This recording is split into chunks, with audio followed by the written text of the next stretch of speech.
Assalamualaikum sahabat semua, jumpa lagi dengan saya Jeffrey Pili.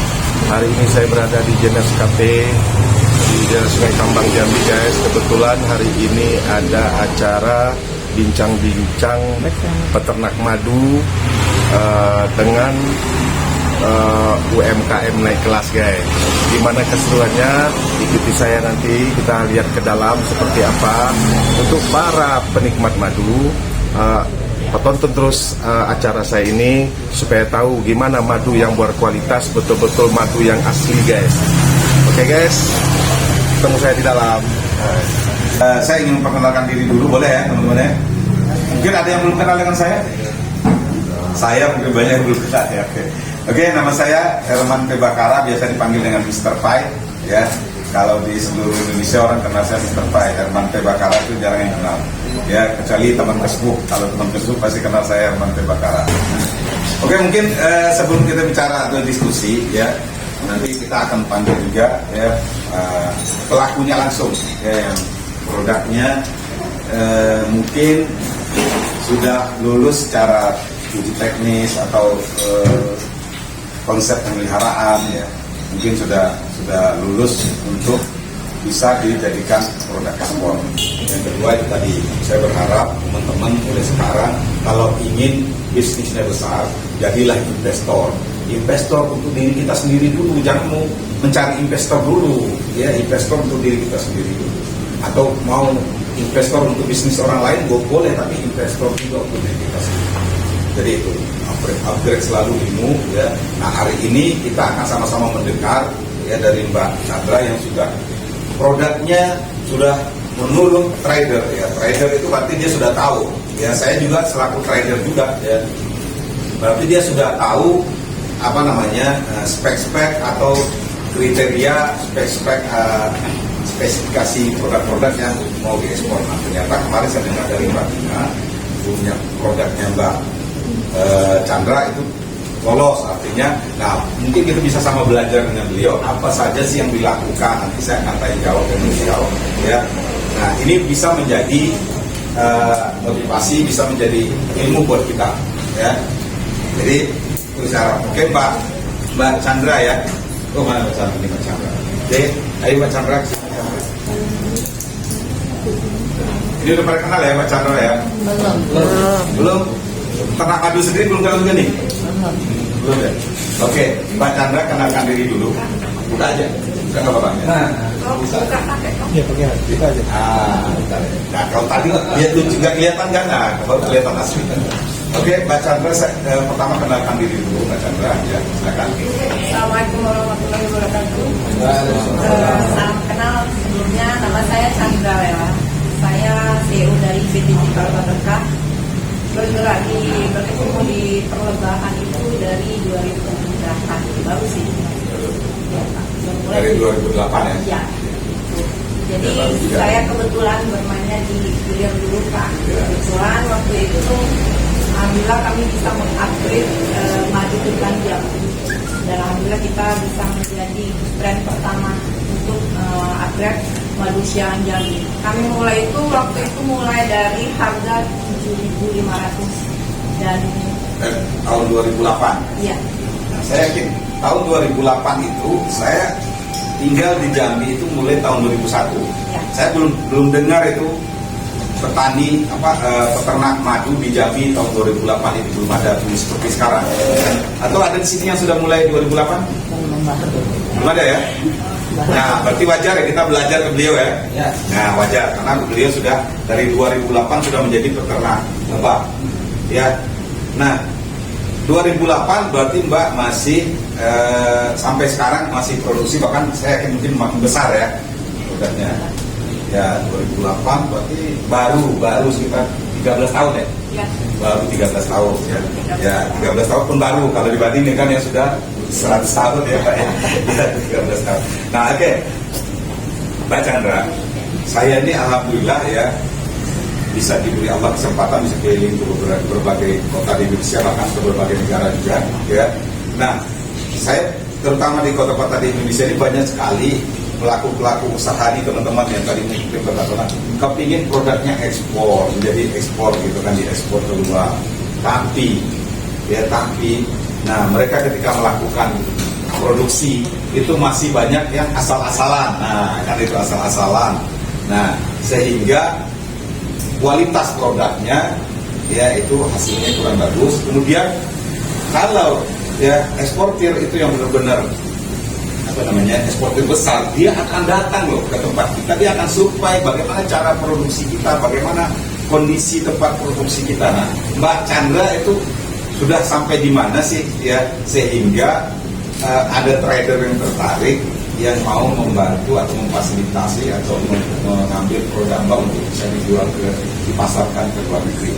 Nah, mulai dari saya ingin diceritakan ke teman-teman supaya nanti bisa belajar.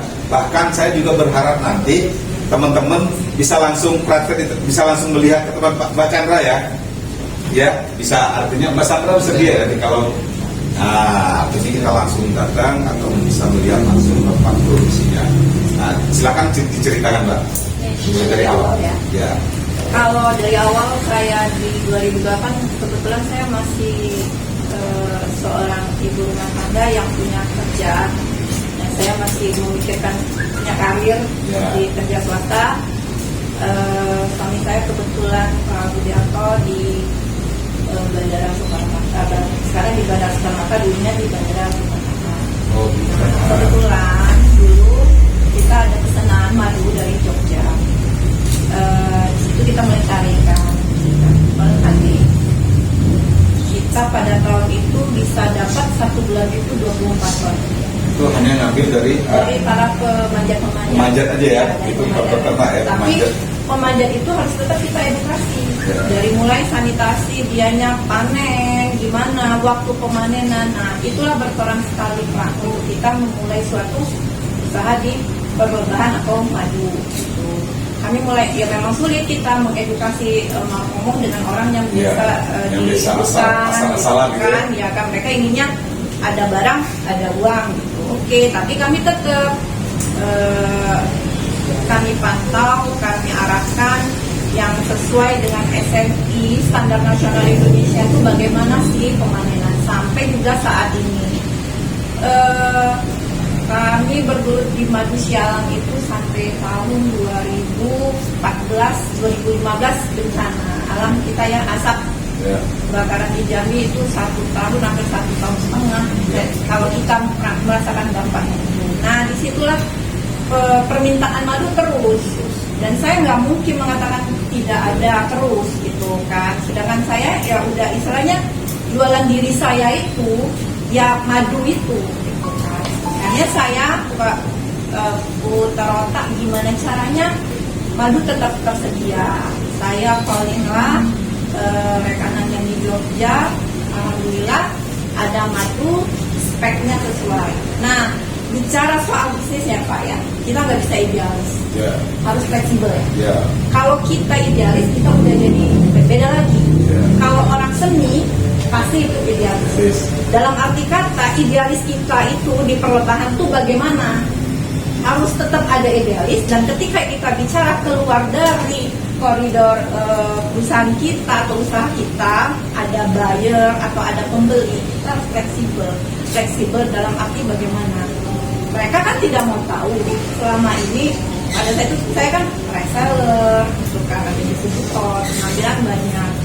Karena itu saya harus siapkan bagaimana caranya saya tetap harus ada sediakan barang tersebut, madu tersebut. Ngomong ketika kita sudah mengeluarkan satu brand atau kita mengeluarkan suatu ide, kalau bagi saya itu adalah jati diri. 1 botol pun madu harus saya pertahankan, bisa saya jual. Karena kalau kita bicara Pak soal bisnis, berarti kita sudah ada visi kita kemana. Tapi kalau kita cuma ngomong, kalau kita orang di Sumatera ya, ketika kita berbisnis ketemu masalah, problem, udah tinggalin buka baru ketemu problem juga baru lagi. Kebanyakan saya teman-teman seperti itu. Nah, di sini kita itu butuh istilahnya kontinuitas ya, fokus ya. Nah, di sinilah tantangannya Pak. alhamdulillah kami bisa membranding madu mellifera, habis mellifera. Jadi saya jual madu mellifera itu bukan di tahun baru-baru ini. Sebenarnya produk saya mellifera itu dari 2015 sudah saya jual mellifera. Nah, saya cari spek yang sesuai dengan madu hutan. Pada saat itu saya 2 item di Jambi madu Sialah itu, satu dari daerah Nipa, itu madu bakau kalau kita biasa sebut, dari daerah pantai. Kapasitasnya itu bisa tonase. Ketika dampak dari asap tersebut itu saya cuma bisa, kalau sekarang itu paling 100 kilo tuh nggak bisa, tidak bisa. Panennya sebulan itu 2 kali ya? Kalau mellifera ya 2 kali, tapi kalau madu hutan itu nggak bisa. Ya, nah, jadi berpikir lagi, kita harus belajarlah kami dengan suami, mulai dari yang namanya sialang, yang namanya apis dorsata, apis cerana, trigona, termasuklah madu apis mellifera. Itu semua kami jajalin, kami bereksplor gimana caranya, belajar atau tidak, buka buku dan cari yang berpengalaman, kawan-kawan di Asosiasi Perlembagaan Indonesia. Alhamdulillah, waktu saya baru mau 2016 atau 2017, saya telepon Sekjen Asosiasi Perlembagaan Indonesia, Pak, saya mau budidaya apis mellifera. Pertanyaan, berapa sanggup kami siapkan bulan, berapa ton? Pertanyaan seperti itu. Kenapa? Karena kalau teman-teman kita di Jawa, kenapa mereka menyuruh dikasih gula, kondisi di sana pakan kurang, dan kita kalau tidak kasih pakan tambahan untuk kekuatan dia, ya, untuk tubuh dia, stimulasinya, kita namanya menyiksa makhluk Allah, sedangkan kita mengharapkan madu dari mereka. Itu. Nah, mindset ini terkadang ketika kita mengkasih stimulasi itu pada saat waktu yang tepat, anggapan masyarakat Indonesia meleset, dibilang itu madu sirupan, madu palsu. Pada dasarnya kita istilahnya seperti ini apa? Sakit.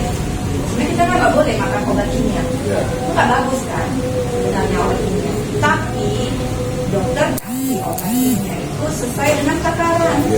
3 hari, 1 minggu, nanti ibu kalau tidak ada perubahan balik lagi ya. Seperti itu juga dengan lebah. Berarti musim hujan ini menurut saya mereka lebah itu kan akan sulit ya. Di musim hujan ini, sedangkan nektar kita di Jawa, akasia itu ketiak daun muda. Ketiak daun muda itu air itu ketika hujan turun, pada saat nektar itu keluar, ikutlah juga dia dengan air itu.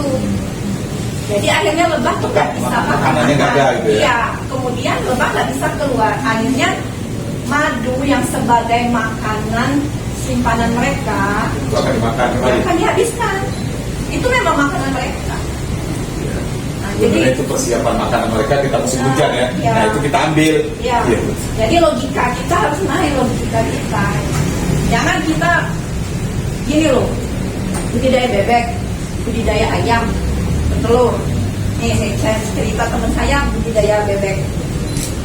Jadi dia harus bertelur ya, bebeknya tuh untuk bertelur. Terus saya bilang jadi telurnya bebeknya itu betina semua katanya. Betina semua, jadi nggak ada berjanda, nggak ada. Jadi nggak dikawinin, enggak dong katanya. Kamu nyiksa orang, saya bilang nyiksa bebek itu, saya bilang itu kan. Ya, tapi memang seperti itulah. Jadi ada macam-macamnya, kayak ayam. Ayam kalau kita budidaya ayam, Pak. Ayam ternak, ayam potong. Ayam potong, ayam telur. Nah, satu lagi. Ketika itu kadang saya ada pertanyaan waktu itu ketika ada tempat pakan lebah itu. Feeder itu fungsinya bukan hanya untuk gula, tapi sama juga untuk penghangat. Itulah menjaga salah satunya kualitas madu tersebut. Tapi kalau orang Jambi dibuangin feeder itu. Kenapa dibuang menurut mereka? Kayak gitu lah. Karena sebenarnya feeder itu berfungsi untuk menghangatkan madu-madu di situ dan menstabilkan keadaan. main Trigona Kelulut ya. Nah itu madunya madu jenis premium, memang nggak bisa untuk kapasitas ekspor, itu nggak bisa. Kenapa? Dianya menghasilkannya memang lebih banyak. Kalaupun kita mau menghasilkan banyak, kita mesti banyak punya kotaknya ya 1000 kan. Dan jangka waktunya memang agak lama. Nah, saya melihat langsung ke lapangan memang belum ya. Ini saya udah beberapa kali rencana mau lihat tapi nggak sempat ya. Ya. Nah, saya cuma dari beberapa saya lihat teman-teman di apa ada kalau salah di videonya Mas Chandra siapa gitu ya. Mas saya lihat itu tentang madu di sini. Itu saya lihat masih tempat apa kotak ya, tempat ininya itu masih, maaf kalau saya melihat ya, itu masih kurang higienis. Itu ada yang masih yang saya lihat ada berkarat. Itu gimana Mbak? Itu nggak layak. Nah, artinya Mbak kemarin ketika ada datang rider itu datang ke tempat Mbak, ada nggak mereka melihat, atau artinya ada nggak mereka menyarankan atau mensyaratkan bahwa ini tidak boleh ini, tidak boleh ini, ada apa aja? Jadi, Apa aja yang standar kita ini Pak, kita untuk ekspor atau tidak ekspor lah ya, ekspor dan tidak ekspor bagi kami itu sama saja. sama Kita harus punya standar. Satu, punya USP, Unique Selling Proposition untuk seluruh produk yang kita keluarkan. Keunikan kita apa sih? Salah satunya banyak memang penjual madu di Jambi, banyak peternak madu di Jambi banyak, tapi kita harus punya cerita sendiri. Kami acuannya SNI Standar Nasional Indonesia. Sudah cukup. Dari situ kita akan tahu apa saja itu Mbak? apa saja step by stepnya, mulai dari budidayanya bagaimana, Ya, mulai dari ini apa saja sih yang pemanenannya bagaimana. aturan SNI itu apa saja sih, mulai dari pemanen itu seperti contohnya apa saja yang harus dilakukan?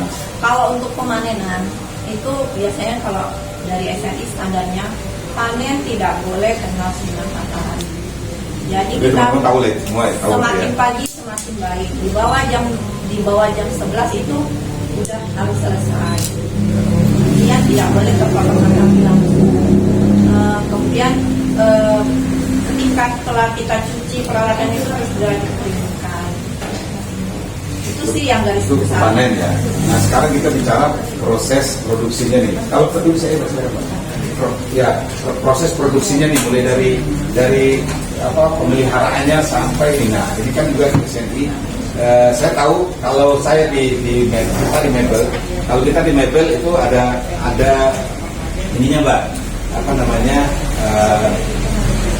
ini akhirnya ya, pemeriksaan akhir itu mereka ada quality control namanya QC. Ya. Nah, QC itu didatangkan oleh buyer, bisa dia bayar orang sini, ya bisa dia bisa dia datang langsung, ada timnya langsung datang ke kita, tapi kebanyakan mereka bayar QC yang sudah berpengalaman. Nah, saya yakin di Lebah ini nanti juga kalau betul-betul ada buyer yang betul-betul tertarik dengan madu Jambi, dia pasti akan mendatangkan QC nanti ke sini. Dia akan datang ke pabrik, ke tempat ternak-ternak kita.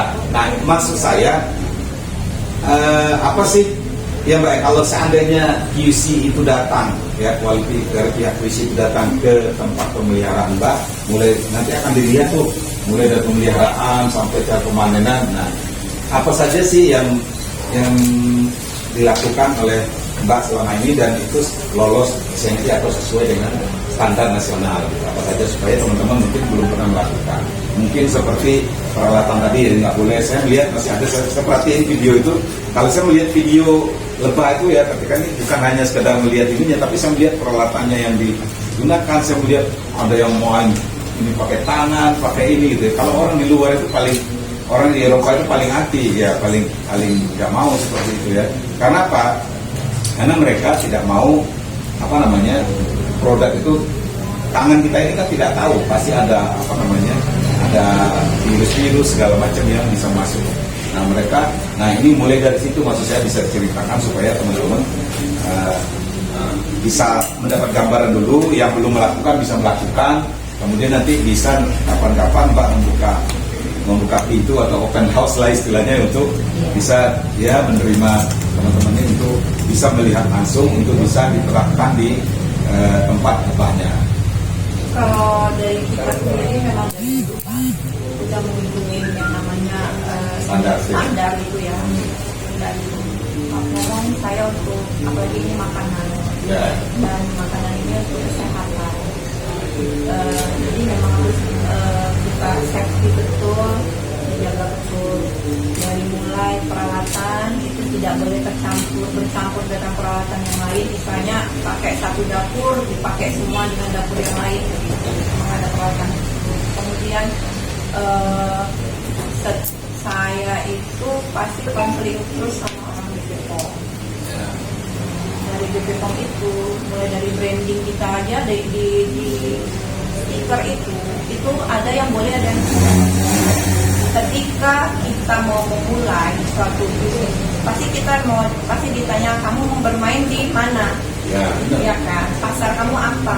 Kamu mau kategorinya apa? Makanan kah, minuman kah? Kalau memang minumannya apa? Minuman kesehatan kah, atau herbal kah, atau minuman yang apa gitu ya kan? Ada kategorinya. Nah, saya lebih memilih di kategori minuman. Karena kalau kita kategori herbal, kategori obat-obatan, itu panjang sekali. Pernah dulu waktu saya tahun 2012 saya ke BP POM cek labor. Saya pikir selesai keluar cek labor itulah nomor yang bisa kita tempelkan di ini kita Pak, di brand kita, di produk kita. Oh ternyata bukan Bu. Kalau kita mau buat BP POM, dapat nomor POM itu panjang lagi. Paling tidak ibu mempunyai karyawan minimal 100. Aduh saya bilang seperti itu ya. Iya. Tempat produksinya harus tersendiri. Iya, harus tersendiri, beda dan nggak nyampur dengan yang lain. Walaupun kita istilahnya ya kecil, saya punya rumah juga kecil, nggak gede-gede amat. Cuman gimana caranya? Saya minta sama suami kalau bisa kita pisahkan. Biar kamar 3x4 pun kita pisahkan dengan yang namanya dapur kita, yang lainnya. Karena iya, karena apa? Itu sangat berperan sekali. Ketika kita itu salah satu syaratnya untuk kita mendapatkan kayak PIRT, SNI atau MD atau segala macam jenis legalitas. Terakhir ada lagi yang paling sulit itu adalah HACCP. Ya. Hazard Analysis Critical Point ya. Ada hal yang paling sulit yang saya yang kaget nih baru ini di bulan kebetulan saya dapat bayar itu kemarin permintaan Biswik dari Belanda itu 50 ton setahun. Kemudian kalau Amerika itu dia minta madu berapa banyak mau, dengan catatan mereka dua-duanya itu minta dengan catatan ada sertifikasi organik. Sertifikasi organik ternyata Indonesia itu sulit kali. Regulasinya bukannya gampang. Dan kita ketika saya bilangkan pada bagian institusi itu, lembaga-lembaga itu, ternyata mereka bilang kalau madu Indonesia ke Eropa itu nggak diterima.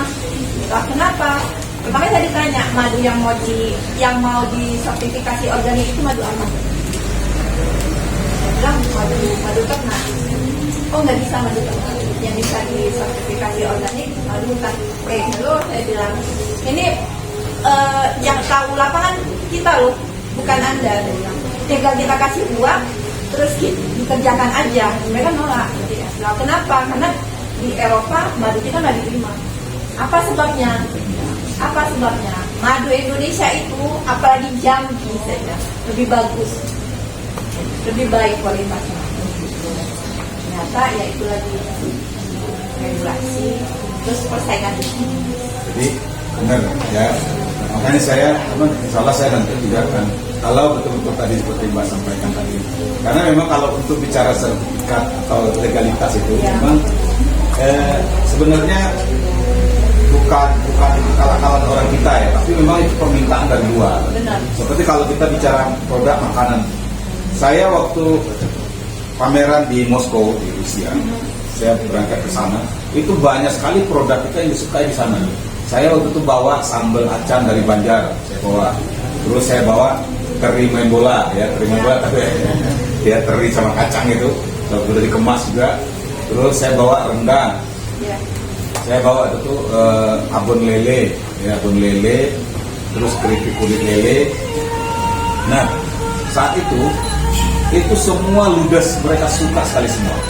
Nah, ketika kita ada permintaan bayar dari sana, ya yang sesuai tadi legalitas, sesuai persyaratan, ya. Nah, apalagi ada Food and Drug Association, ininya ada sertifikat FDA namanya. Ya, walaupun mereka ke Eropa, tapi mereka minta yang standar Amerika. Jadi FDA itu Food and Drug Association itu Amerika punya. Nah, mereka minta standar FDA, jadi sertifikat. Kamu sudah punya sertifikat FDA, artinya kalau kita punya sertifikat FDA, dia yakin berarti produk kita ini udah betul-betul layak ini. Nah, tapi sekarang sudah banyak juga bayar-bayar luar itu, kalau kita sudah punya sertifikat HACCP atau Hazard Analysis Critical Control Point. Nah, kalau kita sudah punya itu mereka juga bisa. Nah, untuk hazard untuk ini nih HACCP ini lebih mudah, lebih tidak sesulit FDA sana. Jadi mungkin Mbak berusaha itu, maksud saya ya. Untuk, kan kalau untuk BPOM semua saya rasa itu mudah lah kalau ini ya. Hanya kedepannya HACCP itu harus diusahakan. Jadi ketika saya cari Pak, yang gimana sih saya itu ada kebetulan bayar saya profesor di Bogor itu, saya langsung kontak Prof, saya ini ada pemeriksaan, bagaimana saya bisa dapat sertifikasi organik itu. Terus coba ke Insight, saya coba ke Insight. Di Insight itu ternyata regulasinya beda-beda lagi, setiap negara beda lagi lembaganya. Nah, dari situ hal yang kecil sepele itu tapi jadi kita belajar Pak, jadi ada pengetahuannya gitu. Jadi intinya itu pun kalau mau dapat sertifikasi seperti itu bukannya gampang. Balik lagi kita bersih dulu, rapi dulu, sanitasi kita bagaimana gitu. Balik lagi ke ini kita dulu, produk kita bagaimana dulu. Nah, sudah siap Pak kita mau ekspor dulu lah. Ya. Untuk Indonesia lah dulu gitu kan. Nah, ini nih bagaimana terus cara mensiasatkannya bagaimana gitu kan. Ya, makanya saya terletak itu Pak. Ini saya bilang sama masyarakat, ya saya kalau main lokal saya gini aja. Kalau main lokal saya udah udah berapa lama kan, saya nggak upgrade kalau kayak gitu. Nah, adrenalin saya terpacu Pak. Jadi ketika ada permintaan ini, karena kita di Indonesia terkadang kita sendiri yang merendahkan produk kita sendiri yang menghancurkan produk kita dari sisi harga. Maksud saya, kami sudah ada pembinaan di Muarajambi itu, kami sudah melakukan pembinaan dari nol. Kami lakukan pembinaan sampai selesai. Yang namanya belajar miris pun saya yang ajarin sampai banget. Harga cantik saya kasih, tapi ada pemula datang lebih tertarik itu dan takut seolah dengan kita dipermainkan. Kakek udah ada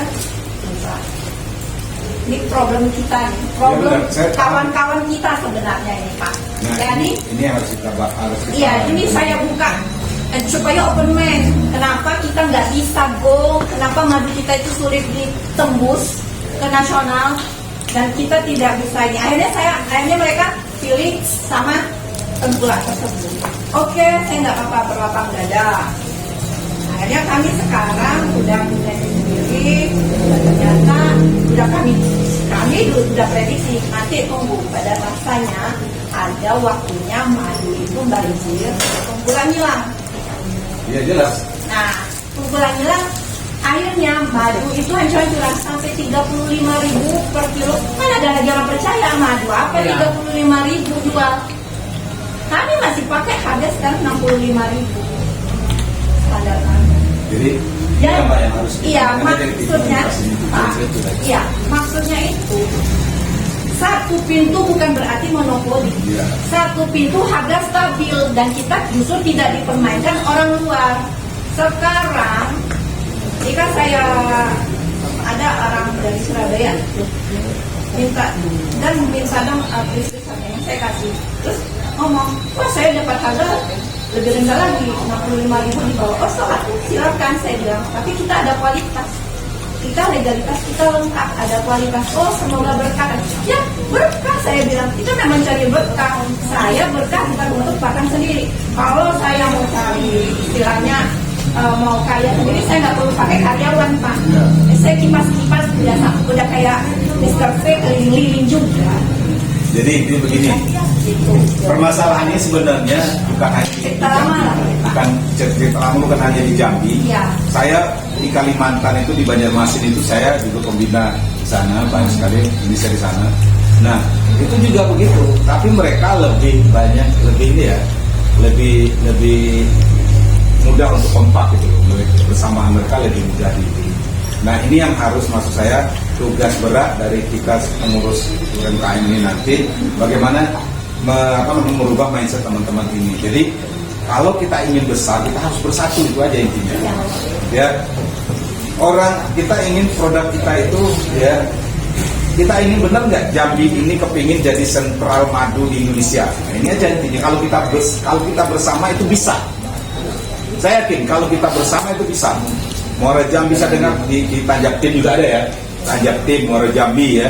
Di Batanghari saya dengar juga ada, udah mulai ada. Tanjung Jabung Barat. Nah kalau itu dan kita benar-benar mau ya, benar mau membuat Jambi ini menjadi sentral lebah di Indonesia. Kalau sudah menjadi sentral lebah di Indonesia, Anda nggak pusing-pusing lagi bicara ekspor. Buyer itu akan datang.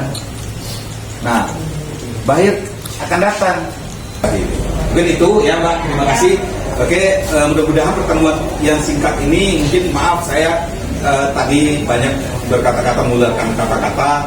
Saya yakin pasti ada yang tersinggung juga dengan kata-kata. Namanya manusia itu semakin banyak kata yang keluar, semakin pasti ada yang tidak disukai oleh orang lain gitu ya, pasti tidak disukai oleh pendengarnya. Makanya saya mohon maaf. Dan begitu juga Mbak Chandra ya, saya yakin kita semua sama, bukan sempurna, tapi kita semua adalah sedang belajar. Mungkin itu ya, mudah-mudahan pertemuan ini diberkahi Allah Subhanahu wa taala dan ke depan kita akan bisa menjadi lebih besar. Dan itu, assalamualaikum warahmatullahi wabarakatuh. Terima kasih banyak Mbak.